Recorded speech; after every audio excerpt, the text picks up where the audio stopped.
Well, hey, everybody, it's Casey Jaycox with the Quarterback Dadcast. We are in season 5, and we're continuing to having so much fun. And this next guest is not my doppelganger, even though he's a freaking handsome dude with a sick beard and bald is beautiful. But I came across Pete. I actually came across John Morris, our next guest from Pete Durand. And Pete is a fantastic dude who I met this year, and just a freaking guy that brought so much joy and energy. And anyway, came across John, and John is the vice president of demand and brand at a GSD and 20 Design. He's also the host of a Get Shit Done Experience podcast. He's also, we're going to learn if he knows Tommy the Tomcat from University of St. Thomas. I'm not sure. Maybe he was Tommy the Tomcat, but we'll find out. But more importantly, we're here to talk to John about John the Dad and how he's working hard to become that ultimate quarterback or leader of his home. So without further ado, Mr. Morris, welcome to the Quarterback Dadcast. Thank you, Casey. I appreciate it. All right, brother. Well, we always start each episode with gratitude. So tell me, what are you most grateful for as a dad today? Oh, I'm grateful for God. I am grateful that God is in my life and that I have a covenant with God. And part of that covenant is to be in charge of my dominion. And that falls in line with my covenant with my wife and making sure that I'm a strong leader for my children. Love it, man. What I'm grateful for is I have, let's see, it's August 6th today. My son will be off to college here shortly. And so I'm grateful for every last day I get while he's in my house or our house before he goes off to school. So tonight, we're big baseball fans. We're going to the Seattle Mariner game. And I'm grateful for the time to spend with him. And hopefully the M's can get a dub tonight, which always makes it more fun. But I'm grateful for that. So I just love trying to be as present as I can as a dad and enjoy the time we get because it's so important. And for the younger dads out there, time does not slow down, dudes. It just has continued to speed up. And it feels weird to say I'm almost 50 years old, John, which feels weird to say, me but too. I am. It's a trip. Yeah. I'm like, how the hell did that Crazy. happen? Yeah. It's so fast. Ken Griffey Jr., by the way, best left-handed swing of all time. Mariner, unbelievable. Well, funny you said that. I should have, because that's the jersey I'm wearing tonight is Griffey's. There you go. You got to rock that jersey, man. You got to. Okay. Well, tell me, bring me inside the John Morris huddle. Tell me about the members of the squad, like a little bit about your wife and your kids. Yeah. So my wife is absolutely the rock. She is the voice of reason. She's my yang to my yin. I'm very impulsive, shocking to anyone who knows me that's listening to this. I'm very impulsive. When I get a feeling about something, I go, go, go. I'm one of those people who learns through mistakes. Like I don't read manuals and those types of things if I'm trying to put something together, which is likely why there's 12 screws left over. So she is the one sitting next to me saying, okay, now this part goes here. Now this part goes here. Right. So, yeah, she's a college sweetheart, absolute joy of my life, and really centers me and keeps me focused. And at the same time, I think it's a wonderful thing because I force her to try things. So that works out really well. As it relates to my kids, I'm a father of 3 boys, 17, 15, and 12. Boy, I got to tell you, you have these thoughts when you're going to have children of what God is going to give you, and they're going to be just like you, and they're going to love everything you love, and they're going to be a chip off the old block. And that is not at all the case. They are exactly who they're supposed to be. They are their own humans, and their spirit lifts me up every day because I see commonality within us, but they are so uniquely different. They are so themselves. And when you start to come to the realization that they're made to be that way, it really is uplifting to see how they're going to bring their gifts to the world. And so, like my oldest, I'm a sports nut, grew up playing sports, played every sport. Um, and my oldest does not like sports, literally could care less. But I tell you what, every day I learned from him. He's had 2 jobs in his life. He's been the employee of the month in his first month at both. He's already gotten promoted 3 times. He went from part-time to they asked him if he would be full time up at Home Depot, and that just lights me up. He tried Love it. wrestling for a minute, and just was he was trying it because his friends were there, and it was a way to bond with his friends who were all really good at it, and he had a terrible time with the actual sport. But at the end of the year, the coaches picked him as the player that emulated the grit and tenacity that they were looking for. I don't care what the record is. I care about that he's not going to be an Olympic wrestler. He's going to be a great human. He's going to be employable, and he's going to lead by those gifts. And so I could go on and on. My middle child is ultra creative. Nothing is the way it's supposed to be. This is the kid who, can't just make macaroni and cheese, right? It's got to be some sort of special kind of macaroni and cheese. He's got to try all different types of things, and he's always looking for the next angle to make money. And then my youngest is probably a little bit more like me. He's all about sports. First year ever wrestling, he made state and took 11th in state in his first year ever wrestling. And I don't know a thing about wrestling, not a thing.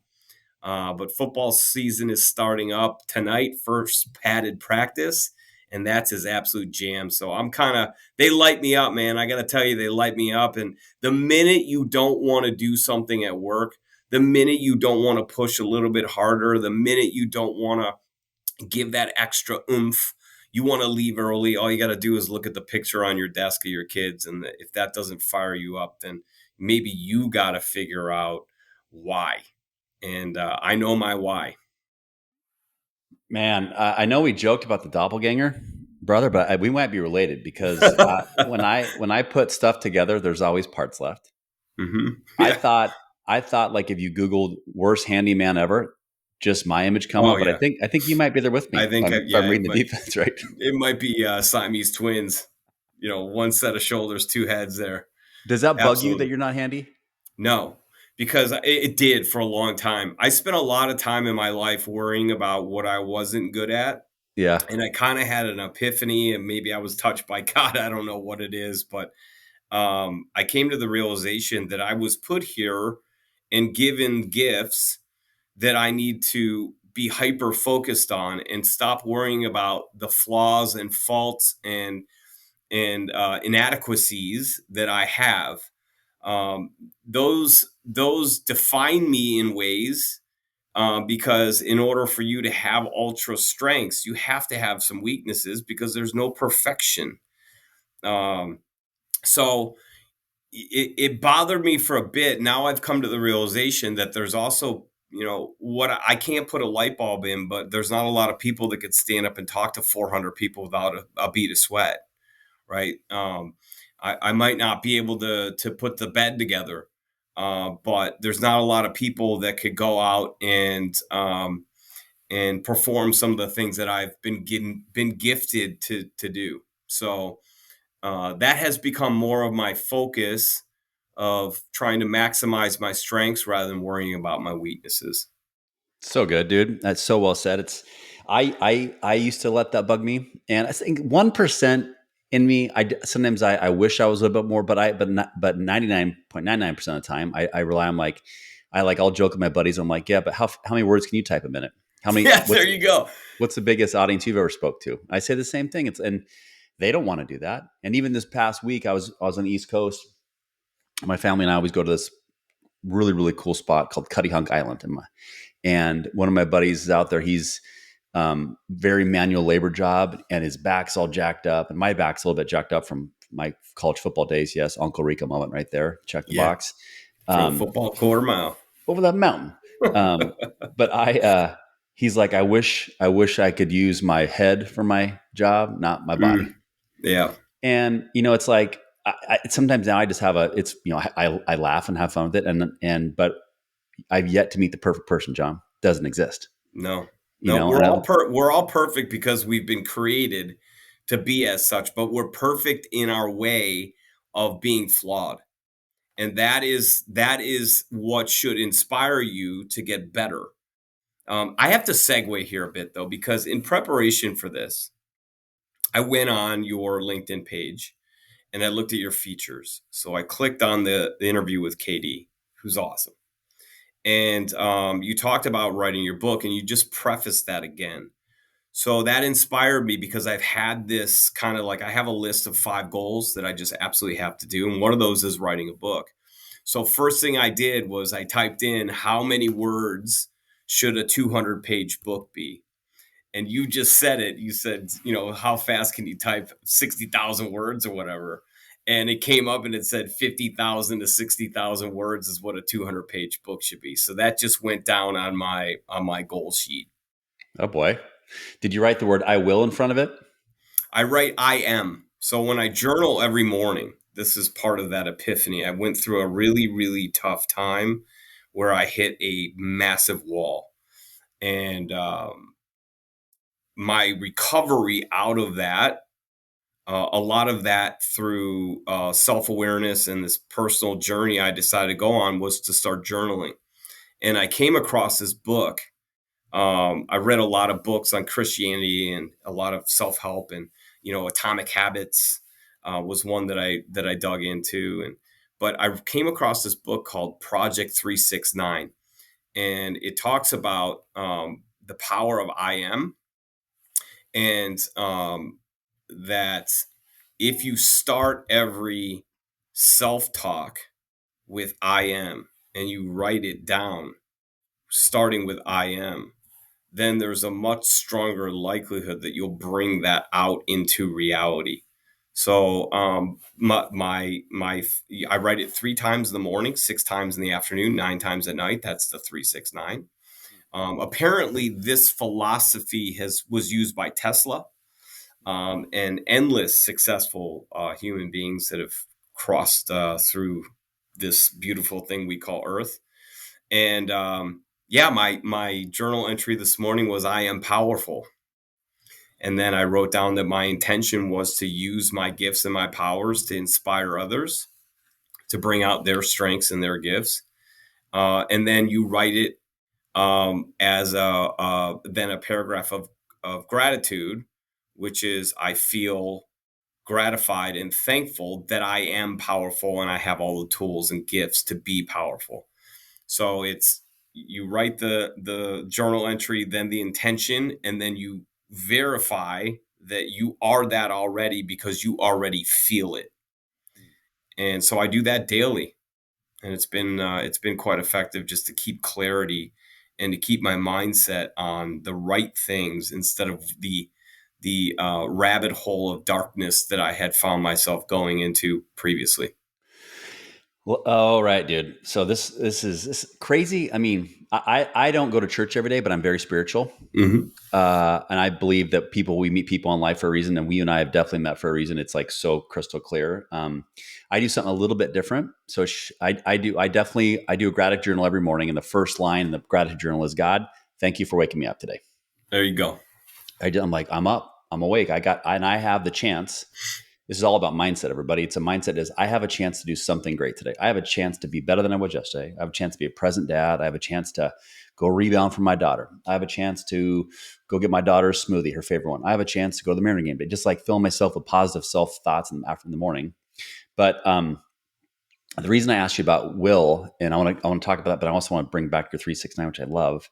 Dads, there's a lot of great notes. Please take notes of what we're her and I talking about, because John and I both learned this from other people. We Mm-hmm. didn't create this stuff, and so now it's our job to share it with others, just like how people who share it with us, they learned it from other people. But in this like entrepreneurial journey I'm on, I joke, but I mean it. And really, it's like there's 5 new swear words I created, and these swear words are need to, should to, want to, have to, and can't. Those are like worse than an F-bomb at a wedding. The They're woulda, like, coulda, shouldas. My dad used to preface that all the time. The woulda, yeah, coulda, shoulda. those words creating Yeah. nothing. It's all anxiety based language that creates no plan. And I joke with people, I'm like, imagine if you're a seller. It's like, hey, I should make some calls today. I should go out and meet people. But imagine if you're a pilot and saying, I should really file a flight plan. I mean, and how would you feel as a passenger if the pilot's Yeah. 30,000 feet up there and say, oh, shoot, I forgot to file a flight plan. I Well, should fly. it's the 19th hole, right? So I play a lot of golf. It's the Me too. 19th hole. The 19th hole is a bunch of people in the clubhouse talking about all the things that they should have done on the course to score better. and that woulda, coulda, shoulda. And that's why you practice with ultra repetition, so you can eliminate the wouldas and the couldas and shouldas, so that you can live in the present, and you can achieve those things on a more regular basis. Um, Key word, you said practice. yeah, it's all everything is all practice. It's repetition. And can you find joy and gratitude in the boredom of repetition? Everyone likes to go do the things that they're great at. It validates you, it makes you feel wonderful. Can you find gratitude and joy in 3-foot putts repeatedly? Why? Because if you miss two of them, that's a big difference in what your score is and how much money you might make, right? So, but who wants to go? Everyone wants to go to the range and hit their driver. How far can you hit it, right? But that's not where you win. You win by making the 3-foot putts. So if you take that and you apply it to life, you win by doing all the little things like saying thank you and Mm-hmm. please, and and validating other people and giving, right? Those are the things that cause you to win on a more regular basis. Mm. It's the simple things. Yeah, no, I love that, man. Again, I'm a 4 handicap. I got a son who's a 1 Nice. handicap. So we play a lot of golf here, and it's funny you talk about that. When he's going off to college here to play golf in college, and so he's a better golfer than me. I did my job, made it There better you than go. me. But he does he'll when his putting gets off, he makes 103 footers in a row, where he doesn't Yep. the That's what grind. I do. I'm a Yeah. plus one. Oh And Jesus, look at so, you. yeah. So, but Sweet, I'm getting again, strokes. yeah, I just had a match with the club champion. I just joined this club. We have our match play throughout the summer. I just had to play the club champion. I give him 7 strokes. 7 strokes to the club champion. Luckily, I was able to come through. But my That's a gosh, miracle. yeah, What'd you shoot? I shot a 73. He did not have a good day. And poor guy, it was a little dew on the ground. We had an early tee time, and on the 10th hole, I was up 3 at the time, so I don't feel terrible like it caused me to win. But he hit his drive on 10. He bent over to pick up his tee, and he slipped and he snapped his driver in half on accident, leaning on it. And so he had a rough day. So if I would have caught him on his really good days, which I have played him against on his really good days, he can put up, he can shoot +2, he could shoot even par. But I caught him on a tough day, so I had a little luck to be able to pull it off. Well done, man. Um, Real quick before I go into another question, but on that the I ams, I got taught by a good buddy of mine named Colin Henderson. He taught about this thing called the Ha method, which stands for I have, I am, I will. I So love it. it's like a 4-minute exercise that I learned from him, that he learned from someone else, that now I teach sometimes some of my clients and teach my kids too. But so the first minute you breathe. All Mhm. you're doing is trying to kind of center yourself. How am I feeling? Where's my mind? Where's what? How Boom. That minute goes off. You reset it for a minute. And now the second minute is I have statements. You're going to say things that you have. These are physical things, emotional things, or opportunistic things. So I have an opportunity to meet John today. I have an opportunity to ask great questions. I have an opportunity to Love it. listen. Whatever. Boom. Minute goes off. Third minute is I am statements. Kind of same philosophy. And then last minute is I will statements. So good. So good. You made the comment that you don't go to church, but I will tell you that I do, but I had a lot of regret and shame that I wasn't. But then I came to the realization that the church lives inside of you. This is my church today. Correct. So your thought process of I am and I have is essentially a way of going to church, if you will, right? The act of going to church for some people is a discipline thing, right? But your discipline, and I truly believe this, is that I have conversation that you're having essentially is a way of praying, because if I'm right here, and I don't want to turn this into a religious podcast, but we're talking about being a dad, and part of being a dad, I think, is having these principles and leading with these types of things, right? So, um, part of that act is God lives within you. So if you're saying I am, you're essentially telling the inside of you, which is supposed to be godly, right? Is godly, that um you're not asking, you're saying I am this. And that's how you have to talk to this higher spirits and yourself. I Mhm. have this. Thank you. I am this. Thank you. Right? So I think that you do go to church every day since you're starting that up. Yeah, no, you're right. And to me, I love, I'd say the three kind of principles that drive my life that I've talked about many times is that I think are, very sound spiritual people have is humility, vulnerability, and curiosity. I think those are Amen. Yeah, absolute yeah. superpowers. So powerful.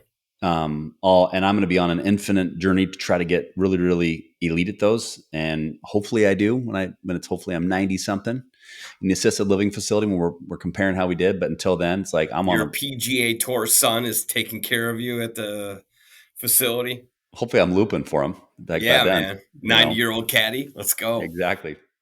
Okay.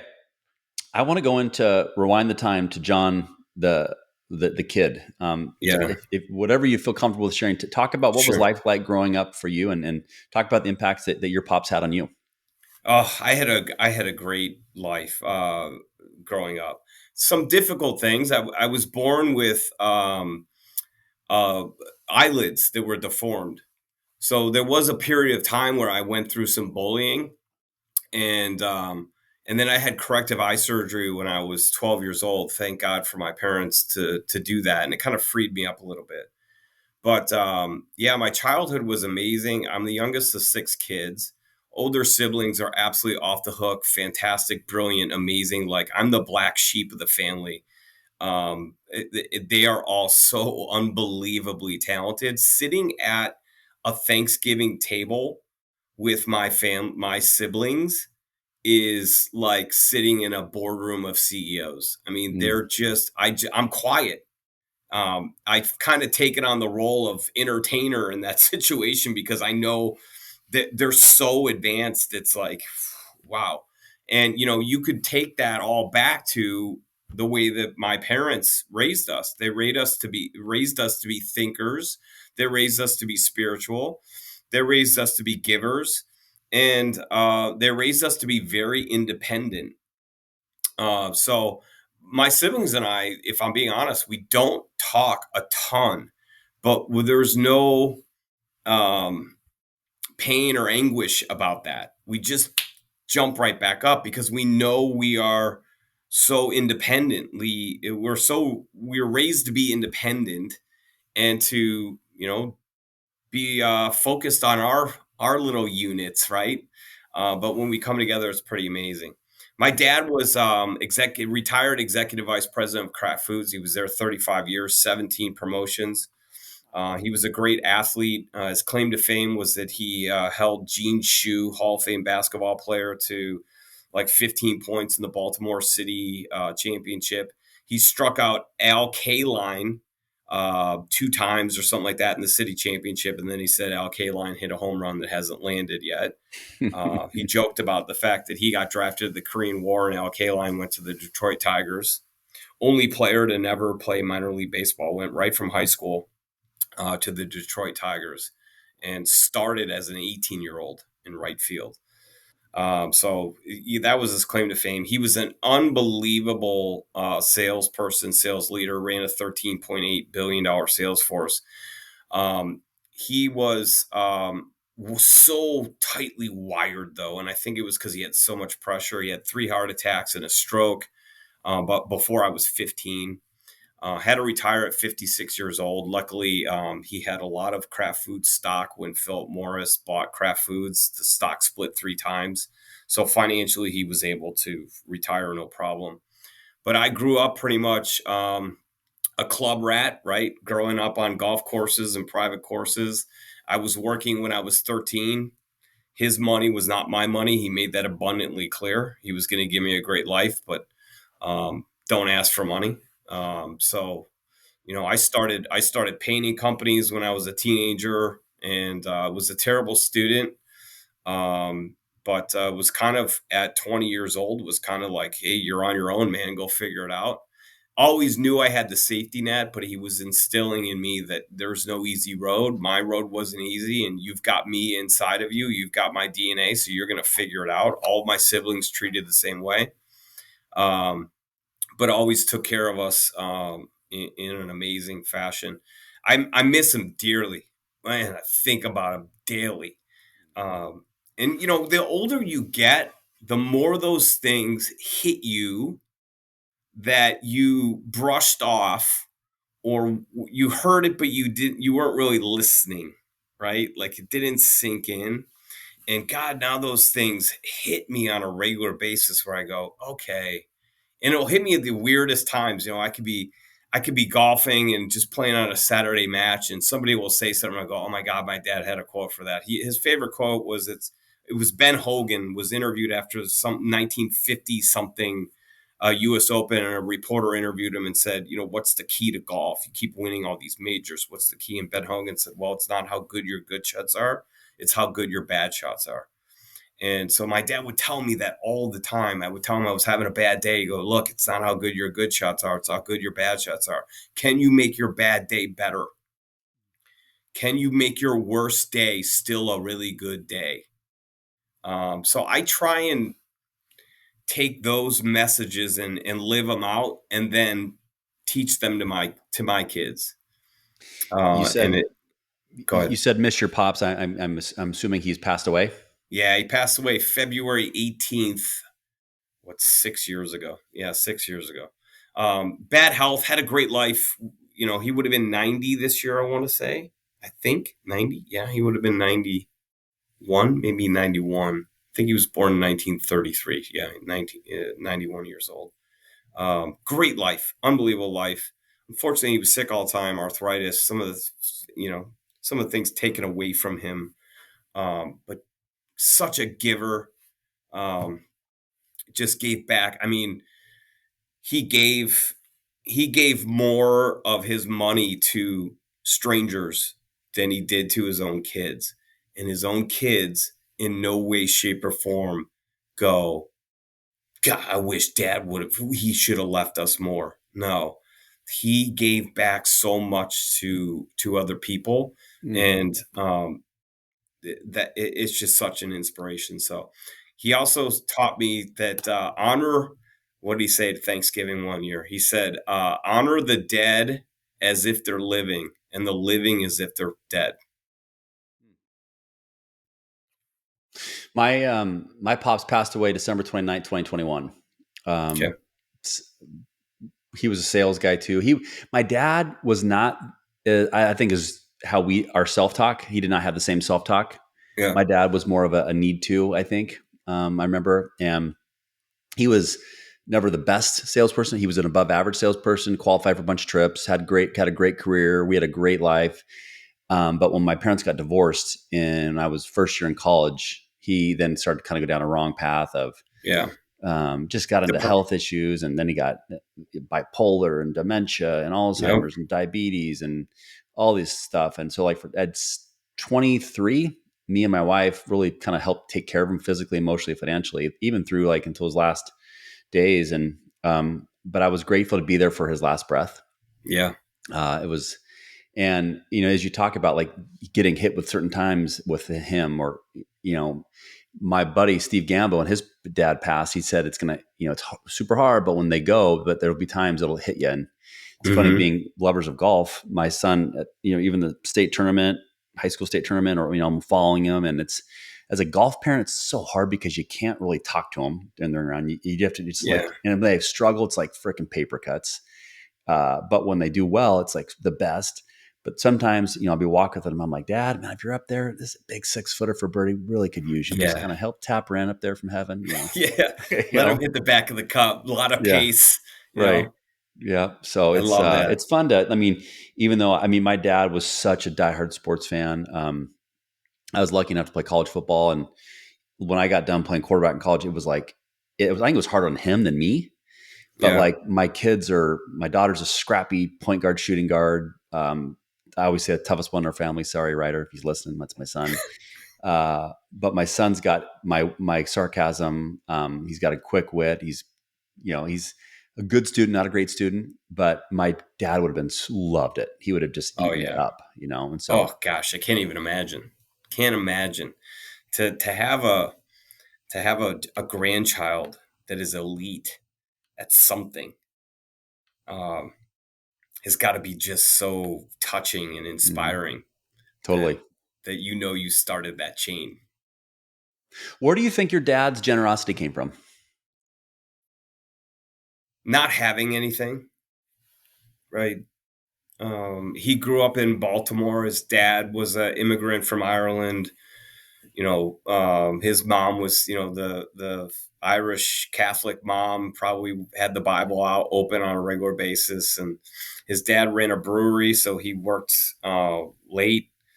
Uh, and his my dad said that his parents never came to anything that he ever did in sports. His dad never saw him play a sport because the Wow. sports were all after school, and his dad was working. So he never had. He grew up with nothing. Wrong side of the tracks in Baltimore, and never missed a day of church. Catholic, right? Shocking. Um, and just so he kneeled down to pray before bed every single night. And I think that is the reason why. I think that he felt like somehow he got lucky and he was going to hang on to that luck for dear life. I think he was, and I think he knew that he was given a blessing of not having all the smarts, not being the best businessman, but always being gritty and in the right place and doing the right thing. He always did the right thing. And I think because of that, he felt like he didn't deserve what he had. So he felt that he had to give it back. And I think that this is part of the reason why he didn't give it to his children. He gave it to others because he recognized that he had enough that his kids were going to be just fine. And he raised his kids in a way to be independent, that Mm. he wanted to give it to people to not have to feel some of the pain that he felt growing up. And I think it lit him up. I think it made him feel that. I think the way that he felt the best about himself was giving, not accolades, not rewards, not recognition, but seeing the light in other people's eyes when he gave them a hand up. Mm. Yeah, the more you give, the more you get. I Yeah. Have you heard of something called RAC, Random Acts Mm-mm. of Kindness? It's So funny that you say that.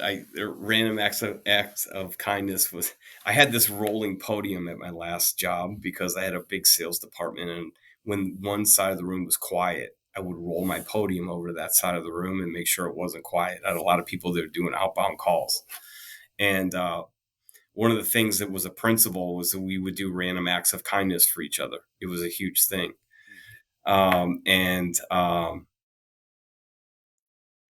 I had printed out piece of paper, and I'm dyslexic. So I had written, uh, I think it was random kindness acts or something like that. Like I had it backwards. And it became even more of a staple because the team was making fun of the fact that I had typed it up. So sorry, random acts of it's okay. kindness. Go ahead. So my son, so I met this guy named Travis Thomas, who's a former guest on my podcast. Great dude. Um, Great improv guy, great speaker. He's a coach for the I think he's on the U.S. national team. A lot of mindset work, part of IMG. Stud. If people are looking him Wow, up, Travis Thomas, he's a fantastic dude, big time. and he does this thing with his family called Rack Friday, which they go out and they just do random acts of kindness together. So I was every year now, me and my son. It's not about the monetary value, but I'll get like 100. I'll get 10.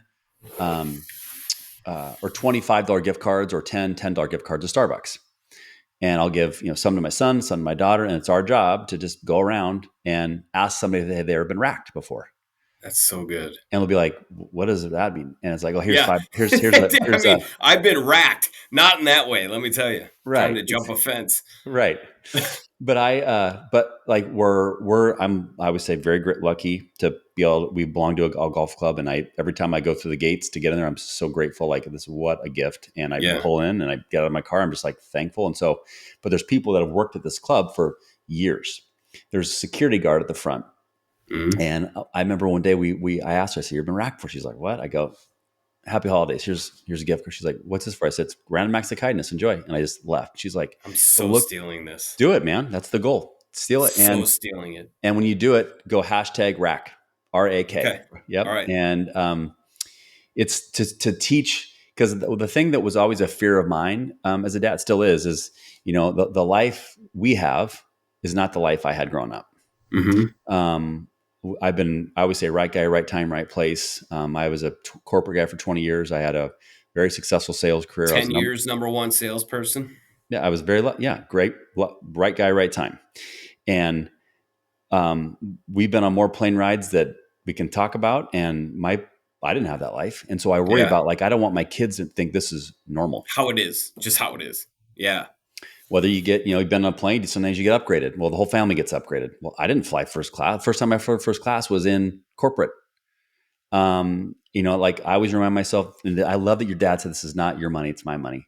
Hmm. Um, Mark Cuban's dad said the same thing. And Mark Cuban says it to his kids. I've heard him say Hmm. that. And so I'm like, I don't want my kids to feel guilty about the life, but I want to realize that the work that I did, my wife did, the way that she helped kind of keep me grounded, the way that she helped organize finances, the more didn't let me spend money on stupid things I didn't need, is why we have the flexibility to do now. And so, like, this July and August, I purposely kind of slowed down, like, the coaching work I do and speaking, because I got a son going off to college and Yeah. I didn't want to be stressed out during that time. I wanted to be Yeah. so present.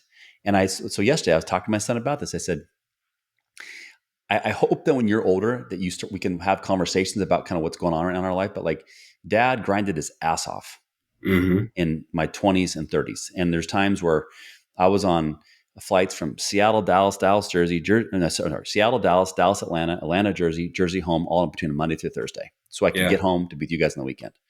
Don't feel guilty. I don't want, but I want to make sure there's a lot of stuff that goes on behind the scenes Yeah. to give me now the flexibility where I'm at in my career, almost 50, to have the ability to work from remote, do some remote Hmm. things. I still Have a country travel. club to go to. Yeah, I get to freaking go to a country club. And, Yeah. so I guess I long-winded diatribe here, but, like, how did your dad, or how do you stay grounded as a dad, to also, like, maybe combat or work through those thoughts, or work through those ways to teach your kids that you've found success? See, you have a lot more parallels to my father than I might. Because you're in that thing, right? Grew up with nothing. I grew up with everything. So for me, I've battled a lot of regret and shame that I didn't handle that right early on. And sometimes you get a cold bucket of water dropped on you and it wakes you up. Well, I'm in the wake up phase right now in my life, where if my kids have seen anything, they've seen that no matter how bad it gets, you can turn around and you can get out of it. And so the lessons that I maybe have in maybe not the greatest way, but I think the lessons that I have shown my kids is that no matter how good it looks, it could be really bad underneath. And no matter how bad it gets, there's always a way to get out of it. Um, I think that is the complete opposite of my dad, to be honest with you. I think my dad was, this is really bad. I'm going to get out of it and I'm going to give back. I have another step in my journey that I have to bolt on, that I'm working on, which is the give back. I haven't been great at that, but it is so in me to do.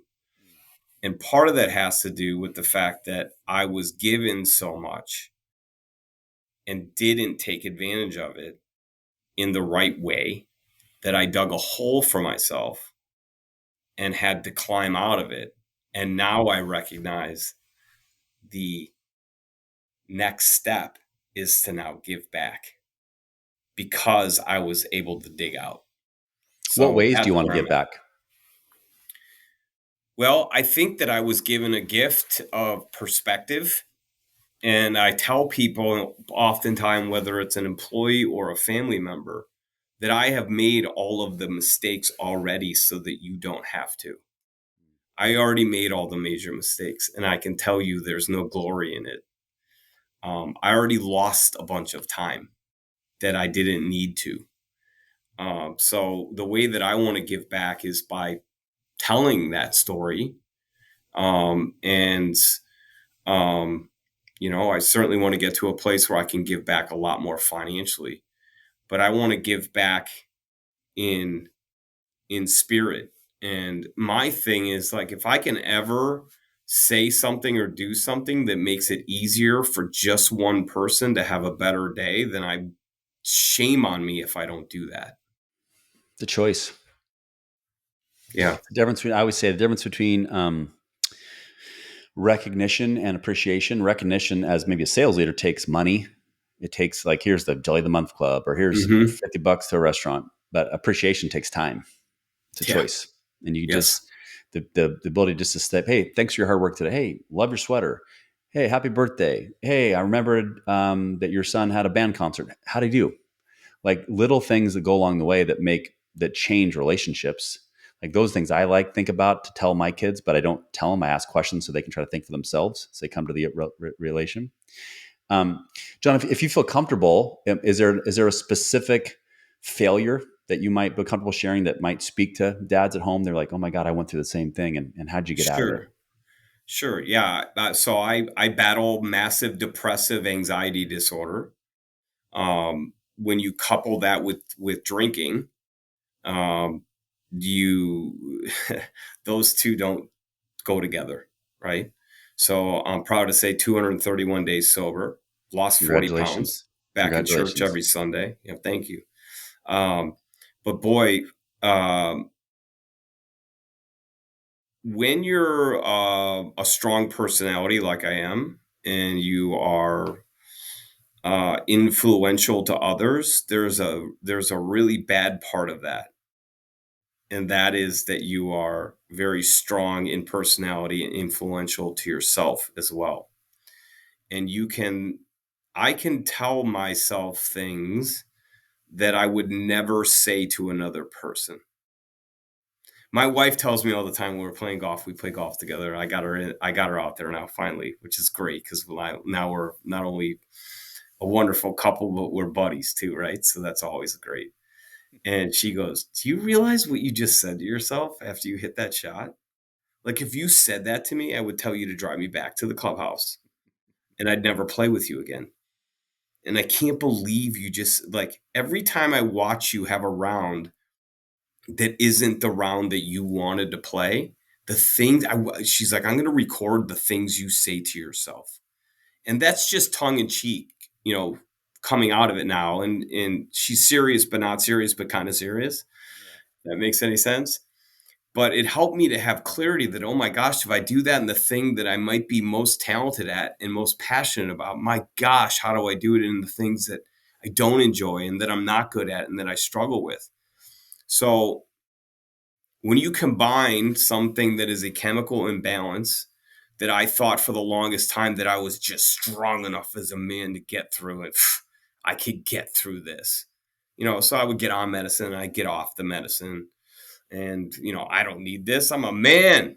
I don't need this stuff, right? So I would get off of it, and then all of a sudden somebody flips me off in a wrong way or triggers me in a wrong way, or I get into something and then the spiral starts, and then you want to soften that spiral a little bit. So maybe have a drink, maybe you have 3 or 4 more drinks, and then next thing you know, you haven't had a night that you got home from work where you didn't drink a 6-pack.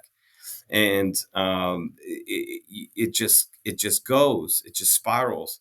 And during that time frame, then you start to you start off really good, like, oh, I feel great. And next thing you know, you start to really spiral, and then it's a few more days, and then it's a month, and then it's a week, and then you're still hung on the thing that somebody said to you 3 months ago, and you can't even pinpoint why the hell that pissed you off, but you're still pissed off.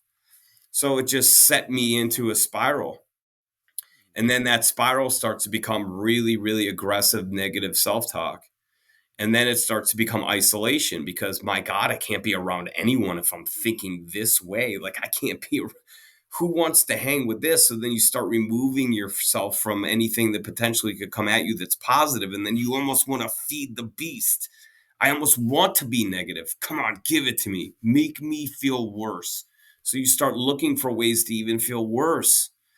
And it just becomes a never ending cycle. Well, eventually that cycle has to come to an end. And there's only two ways to end that cycle. You either make a change for the positive and you find a higher power and you find discipline and you find a way to do all the things that are uncomfortable, and painful, until you get to the good nougat. You get to the good part, but they're painful first, because you Mm-hmm. have to have like self-realization and awareness, and you have to write down all the things that are painful, and you have to talk to people, and you have to put your strength aside and have some humility and come to the realization that I can't do this myself, and all those things, right? And that it's a process, and you have to have a strategy and a plan, and you have to work that plan. You have to have the little three putts, the little 3 foot putts of life. You have to do all the little three foot putt things of life to get that repetition. And so yeah, I went through this thing where something set. I can tell you something set me off in February of last year. I don't know what it was, but something set me off. I felt it. It took me darker and darker and darker. And then December 29th of 2023, I was at the worst of the worst moments, and some light touched me, and I woke up, and I literally instituted all of these changes like that, and just started journaling, started reading, resigned from one job, took a month off, found a new one where I'm at now, just completely hit the reset button. I apologize to my children. I apologize to my wife, to everyone that I know. I remove myself from unhealthy relationships and friendships and whatever. I found beauty in not isolation, but being by myself inside. And I found beauty in silence and reading and writing and setting goals and working plans, all the boredom of discipline that you have to have. I found joy in that, and have completely done a 180. So if you are listening to this and you feel dark, you feel down, you feel out, you're not out, baby. I'm telling you right now, you are not out. You're just getting started, because all the glory is on the other side of that. Every great thing that has ever happened, you know this as a quarterback. 3rd and 15 in the game's on the line, you have the most fear in that huddle. You have the most fear when you drop back. All the fear is right before that 16-yard slant that you threw for the first down. And then everything gets good from there. You just got to attack the fear head on. So I'm glad that something touched me, and I was given the power to work through that. Powerful, brother. You gave me goosebumps specifically when you said the date, December 29th. Remember, that was the day my dad died. My Mm, dad fought alcoholism. My dad fought bipolar.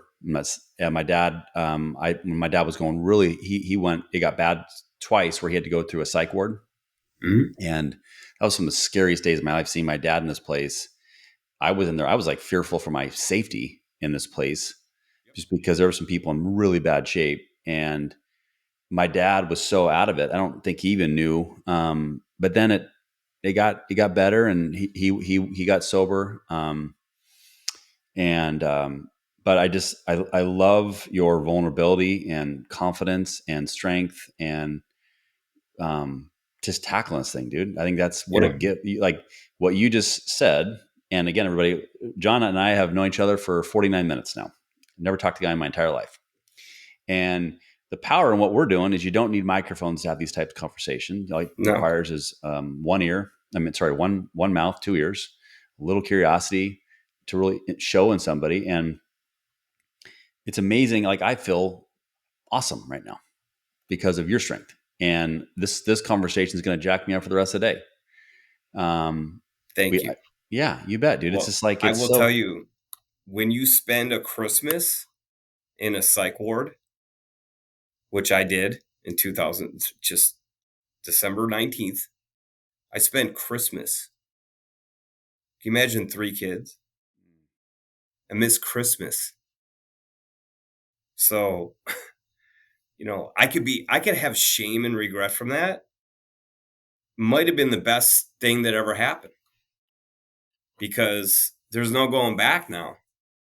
You either recover or you feel that more. You continue to live that, right? So, um, people would think, oh God, people probably think I'm crazy for being this vulnerable and authentic and telling the truth and I probably have a knot in my throat right now. But the fact of the matter is the way that I look at this right now is I don't know what your reach is, but there's somebody somehow by God's grace that will hear this and go, oh, okay. So we talked earlier about what gifts are. That's my gift. My gift is to be the one to take that bullet and to say the thing that maybe is uncomfortable because somebody needs to hear it. And I wish somebody would have said it to me 2 years ago. I wish somebody would have been there to go, dude, wake the F up. When you think you're the strongest and toughest and whatever, maybe I wouldn't even have heard it.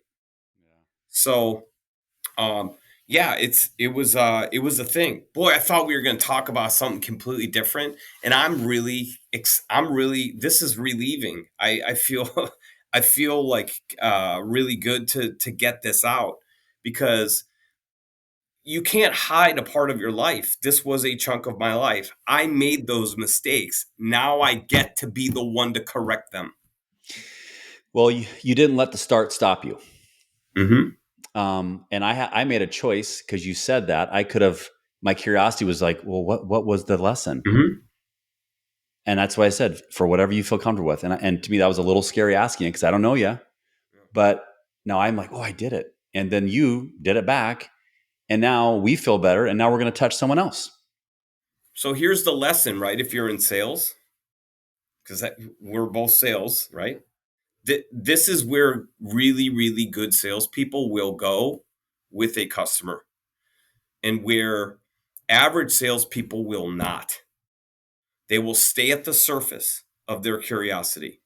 And Mm-hmm. because of that, they will never find the emotional driver that actually causes somebody to buy, like really, really buy. Not a product or service, but really buy something.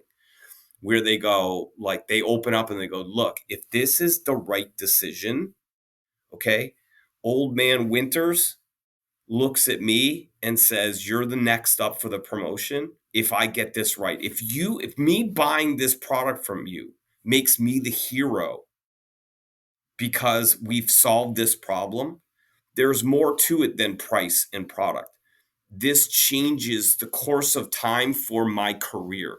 If you can get to that because you're curious and you're willing to get authentic and vulnerable, then guess what? You will build a friend for life, any partner. But moreover, you get away from being transactional. You now become an asset. It's real hard to replace an asset. It's easy to replace a transaction. I can get a transaction anywhere, but I can't get Casey anywhere. And Casey comes with that product. He's part of the solution, right? So I know that's a weird segue, but let's bring it back a little bit. This is not just a podcast about being a father and about about lessons of being a dad and a good human, right? There's a business element to this. And if you do how you do one thing, here's another dad quote: how you do one thing is how you do everything. So, shame on me if I'm telling people they need to be curious and this is the way they should handle a sales thing, and they should really dig deep enough, and they should get through the layers, and they should go beyond the surface, and they should get emotional. Well, how do you get somebody to get to that point if you aren't willing to go there first?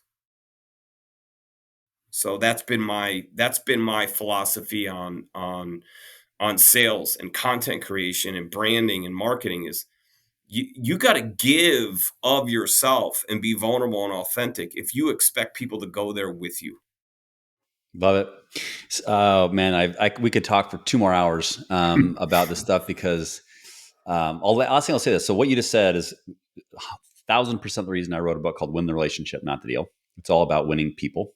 Well, you got a new buyer of your book. Oh, appreciate it. And I tell you, you don't write a book to make money, because I think it's like I get $3 or $4 a book. So I'm going to go out and buy a pack of gum. So thank you. But just winning people is, I think, what it's about. And I also 1,000% agree with you. Like when I'm teaching humility or vulnerability, I tell stories of failure or struggle, what you just did today. And now I feel jacked up and inspired. I'm openly going to say this. There's an individual that I had a disagreement with that I didn't realize I said something to offend him. When we get done, I'm calling him and just going to apologize again. Good for you. Just to make sure it's out of my body, because forgiveness takes one, reconciliation takes two. Forgiveness is the magic of humanity. Part of the reason why our society is struggling the way that it is because we have lost forgiveness. We cancel. And when you cancel, you shut down communication. When you shut down communication, there is no ability to give or accept forgiveness. And the first step to recovery is to forgive yourself. That's the first step. And the more forgiving you are of yourself, the more you can be forgiving of others. So I think that is brilliant of you. And I think anyone on this, find one person that you maybe need to forgive after you forgive yourself. And don't be afraid to ask for forgiveness. It sets you free. Totally. Love it. Absolutely love it. Okay. If you were to summarize what we've talked about today in almost an hour, and we'll try to wrap things up here in a sec. If you had to summarize what we talked about, John, what would be like 2 or 3 actionable tasks dads can take from our conversation today to become hopefully a better leader or quarterback of their household?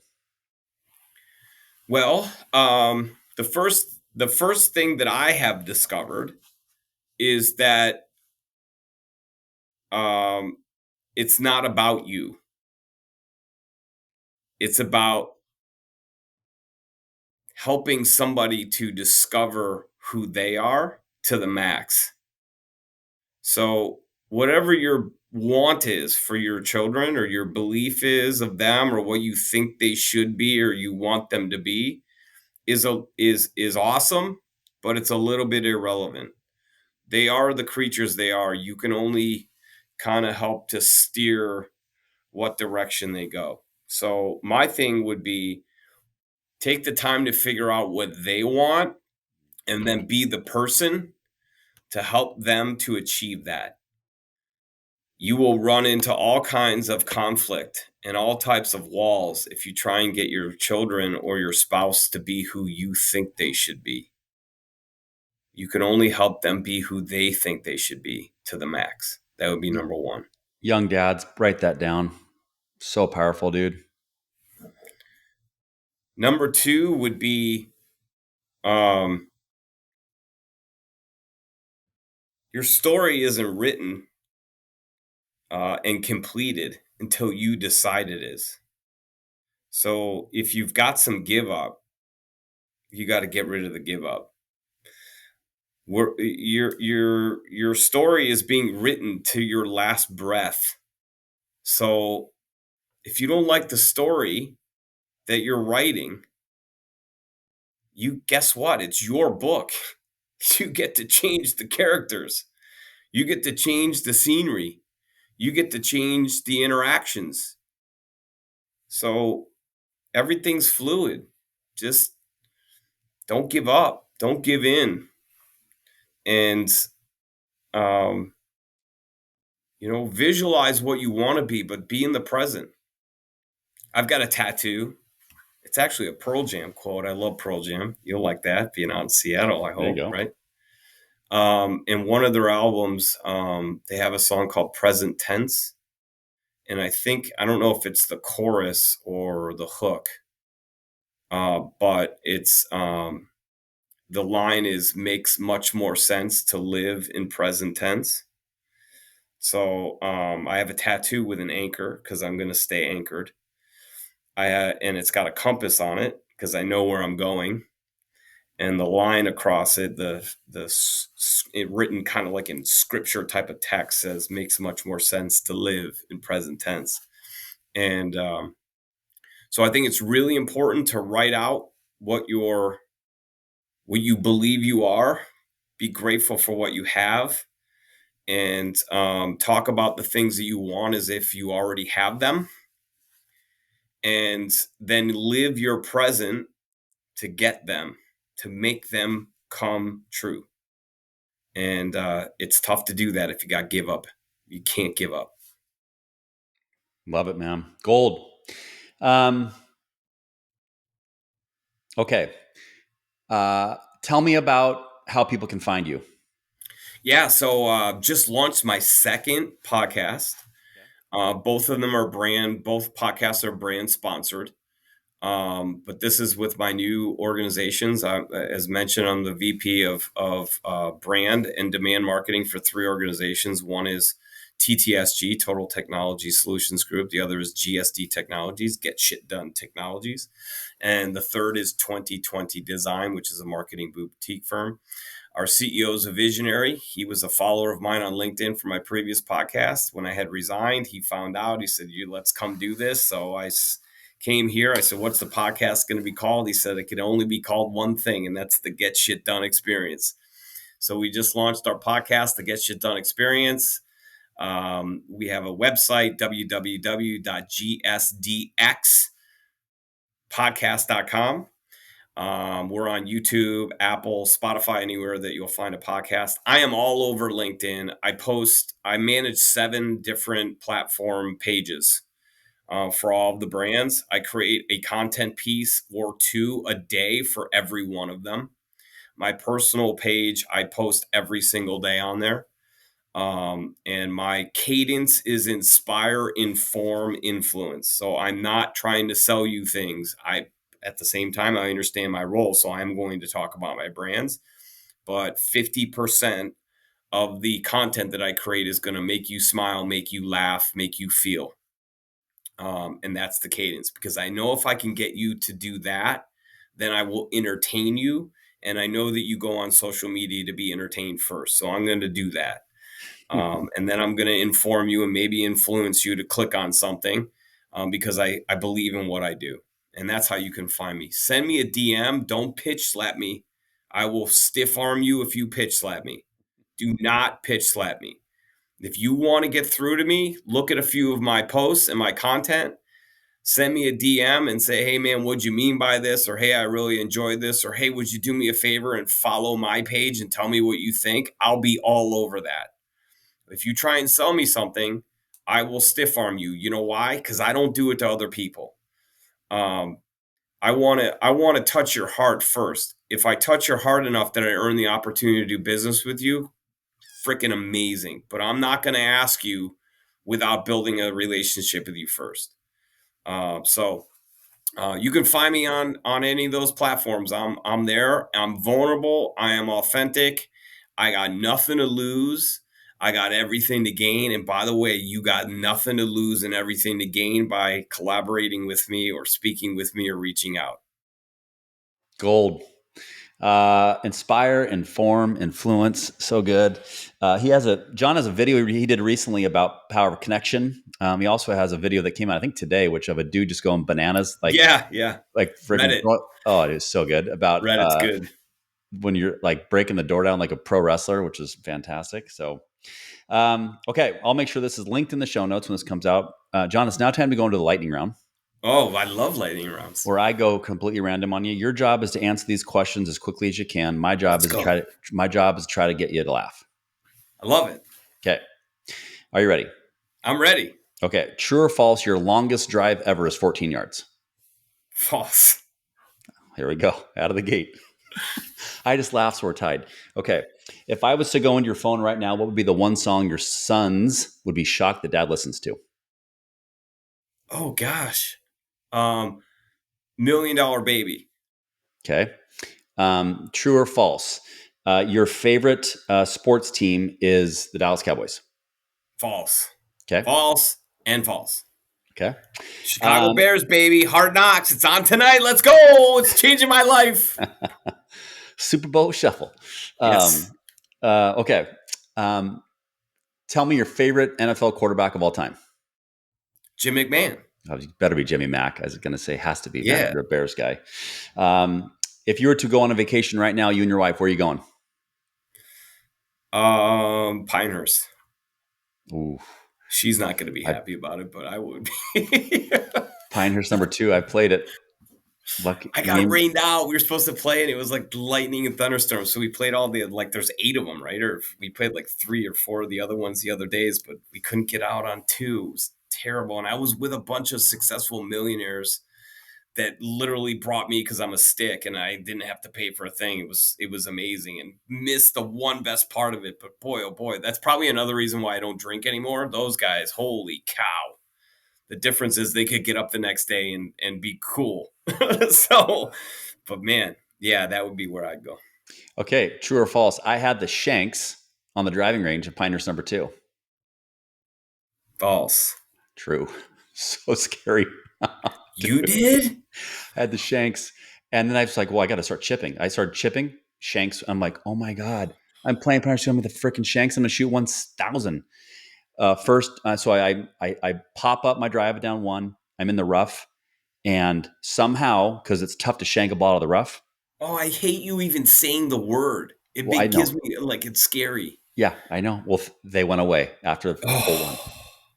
I didn't Some of the play best well. rounds I ever had were the worst range rounds, and some of the worst rounds I ever had, I was amazing on the range. Um, and some of the best rounds I've had, I was so bad on the range. Not shanks. I will admit this though. This is embarrassing.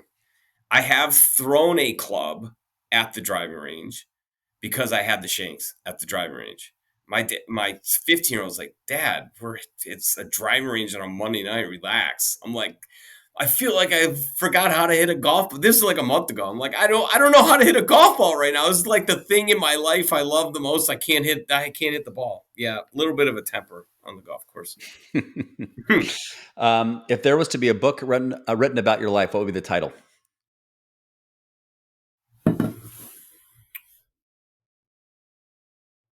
um, no give, all grit. Mm, I love it. Okay, now no give, all grit. No give, all grit. Mm-hmm. Right. Okay. Uh, Netflix has found out about this. Apple's found out about it. All Hollywood's now they're fighting for it. They're going to make a movie out about this new book. It's going to turn into a movie. John, you are the casting director. I need to know who is going to star you. Can't be you. Who's going to star you in this critically acclaimed hit new movie? Middle-aged Bruce Willis. There we go. I like that. I was thinking maybe that or Vince Vaughn with a Chicago guy. That'd be pretty cool.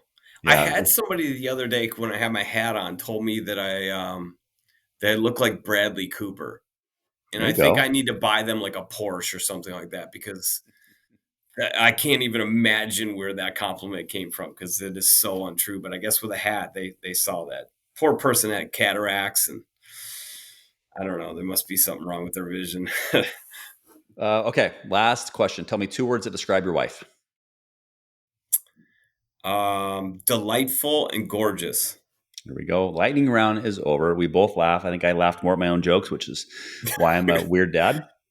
Not Uh, a good comedian play right there. no, but at least I guaranteed someone's going to laugh. It's me. Yes, Always. amen, Yeah. amen. Hey, Yeah. This has been an honor to have you on. I don't know you, but I feel like I've known you my whole life. Beyond grateful for your vulnerability, beyond grateful for sharing your story. I am so confident that our conversation today will help dads become better dads, which was the goal 5 years ago when I started this thing.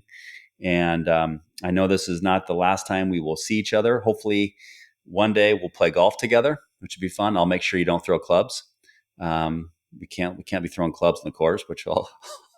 Hopefully, Casey, you will be in the Chicagoland area and you come in studio Ooh, for there the we Get Shit go. Done experience. So if you are passing through, you've got to send me. I will roll out the carpet for you. We'll send a car to come get you. We'll make a thing out of it Oh, because that'd be fun. I want to flip the script and ask you questions because I got a lot to learn from you. That'd be fun, man.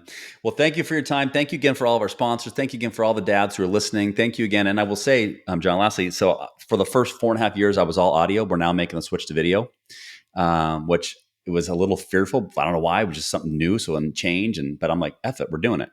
Let's And I'm go. so excited for people to see you, see me, and hopefully as they saw us talking and engaged, say they're going to get to know us better and want to do the same thing for others. But so grateful for your time. Everybody, thank you again for all your support. And I know, and if there's a last question, last thing I'll say, if you're a dad out there and you've listened to an episode and you've not taken time to leave us a review and wherever we um, house these podcasts, please do it. It means the world to me and it'll help create the algorithm to keep going. So leave us a review, do all that fun stuff. But again, thank you. Smash the subscribe button, folks. Come on, that's what the kids say. Smash that button. Smash it up, baby.